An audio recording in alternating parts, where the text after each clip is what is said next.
वाह रे चुनाव आयोग, आपकी वोटर लिस्ट देखकर लगता है आपने मतदान को तमाशा समझ लिया है। एक लड़का जो कि चेहरे से 19 साल का लग रहा है पर वोटर आईडी में 54 साल का है। क्या ये नया जन्म कुंडली योग है?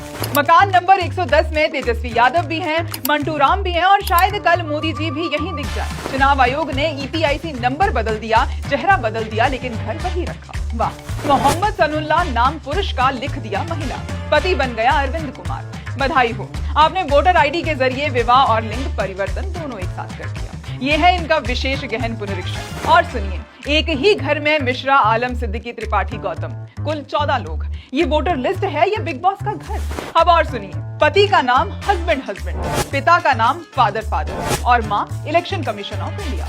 आप वोटर आईडी बना रही हैं ये इंस्टाग्राम की नींव, और ये सब हो रहा है एसआईआर के नाम पर। लेकिन असली कारनामे के पीछे चेहरा है बीजेपी और चुनाव आयोग का। आपने मिलकर बिहार के वोट पर काला दाग लगाया है, लेकिन याद रखना, बिहार की जनता आपके इस काले कारनामे का जवाब देगी। जनता के वोट से देगी, जनता के गुस्से से देगी और सबके सामने देगी। ये तो हद ही हो गई है अब एसआईआर के नाम पर। इसीलिए तो अजीत अंजुम जी ने सवाल उठाया था और उसके विपरीत उनके ऊपर ही एफआईआर हो गई है।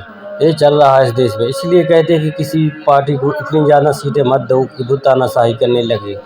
दो भी तो एक लिमिट में दो। 240 होने के बाद भी सीटें इतनी ज़्यादा हाहाकार कर रही बीजेपी। अब वो समय दूर नहीं है कि 2029 में विपक्ष में बैठना पड़ेगा।